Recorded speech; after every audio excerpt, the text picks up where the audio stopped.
जिस प्रकार का मूड माहौल रहा है वो मूड माहौल रहा है। आज बैंक निफ्टी और बैंक एक्स की एक्सपायरी थी तो बाजार उसी रेंज में देखने को मिला।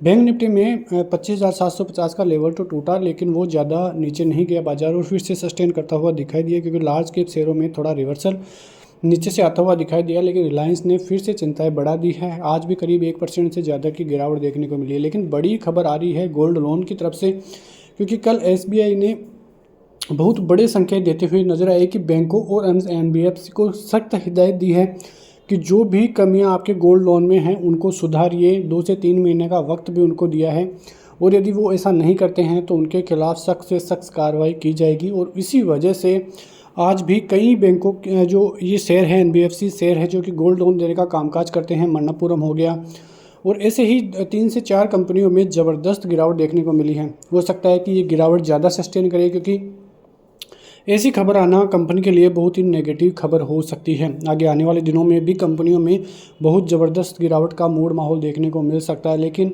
फिलहाल IT कंपनियों के अब रिजल्ट की तैयारी हो चुकी है। 10 तारीख से ही TCS के नतीजे चालू हो जाएंगे, तो वहाँ पे बड़ी खबरें आती हुई दिखाई देगी, क्योंकि नतीजों का यदि दौर चालू होगा तो कई बड़ी खबरें आती हुई दिखाई देगी। और बड़ी खबरें IT सेक्टर के लिए इसलिए पॉजिटिव होगी क्योंकि आने वाले दिनों में फेड फिर से ब्याज दरें कम करने में जो है लगा हुआ है। कल भी जब जेरोम पोवेल की स्पीच थी तो उन्होंने यही संकेत दिए थे कि अभी ज़्यादा जल्दबाजी नहीं है, फिर भी हम लगातार कोशिश कर रहे हैं कि अमेरिकी बाज़ारों में डी इन्फ्लेशन आता हुआ दिखाई दे, इन्फ्लेशन के आंकड़ों में कमी आती हुई दिखाई दे, जो हमारे टारगेट थे वहाँ तक इन्फ्लेशन जाता हुआ दिखाई दे। और आगे भी इसी साल के एंड तक 2 बार ब्याज दरें यदि कम होती है तो भी कोई बड़ी बात नहीं है। और हो सकता है कि नवंबर में ही जो है फेड गवर्नर जो है फेड के जो चेयरमैन हैं जेरोम पोवेल, वो 25 बेसिस पॉइंट की रेटें कम करते हुए दिखाई दे। तो आपको IT सेक्टर पर बहुत ज़बरदस्त तरीके से नज़र रखने की ज़रूरत है, क्योंकि IT सेक्टर पिछले कुछ दिनों में देखें तो 10 से 15% की बढ़ोतरी दिखा चुका है। फिर अब कंसोलिडेशन के मूड में है और यदि ब्रेकआउट आता है वहां से तो एक ज़बरदस्त रैली का मूड माहौल फिर से IT सेक्टर में बनता हुआ दिखाई देगा, क्योंकि बहुत दिनों बाद IT सेक्टर चलना चालू हुआ था और अच्छी खासी तेज़ी के बाद अब थोड़ा कूल ऑफ हुआ है और फिर से ये तेज़ी कामयाब रह सकती है।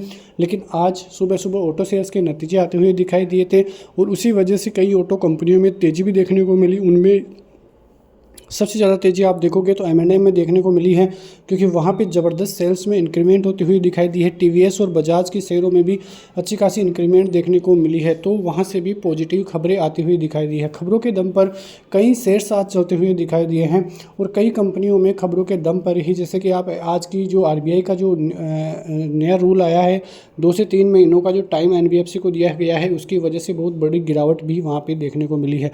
तो इन सभी खबरों पर हमें नज़र रखनी होगी और आगे आने वाले दिनों में जिस प्रकार से सेबी भी अपने रूल्स कड़े कर सकता है ऑप्शंस ट्रेडर्स के लिए, तो वहाँ पर भी एक नेगेटिव न्यूज़ आने वाले दिनों में बन सकती है। लेकिन अब जो नज़रें रहेगी वो 3 और 4 तारीख को रहने वाली है, क्योंकि 3 तारीख को जॉबलेस क्लेम के आंकड़े और 4 तारीख को बेरोजगारी दर के आंकड़े आने वाले हैं, तो वहाँ पे नज़रें रहने वाली हैं, क्योंकि वो डाटा काफ़ी इंपॉर्टेंट रहता है अमेरिकी बाज़ारों के लिए। और फिर जो 9 तारीख है वहाँ पे 9 अक्टूबर को भारतीय बाज़ारों में RBI की मॉनेटरी पॉलिसी है, तो वहाँ पे ब्याज दरों में फैसला किया जाएगा और 9 तारीख को ही फेड की मिनट्स आनी है। तो ये सभी चीज़ें काफ़ी इंपॉर्टेंट रहती हुई आगे आने वाले दिनों में दिखाई दे सकती है। तो सभी चीज़ें काफ़ी इंपॉर्टेंट है। कल की छुट्टी के बाद अब गुरुवार एक्सपायरी के दिन बाज़ार खुलेगा, तो वहाँ पर भी काफ़ी बड़ी उठापटक देखने को मिल सकती है, क्योंकि एक्सपायरी का दिन है, तो काफ़ी खबरें जो हैं मैटर करती हैं। मिलते हैं नेक्स्ट वीडियो में, तब तक के लिए नमस्कार, जय हिंद, जय भारत, वंदे मातरम।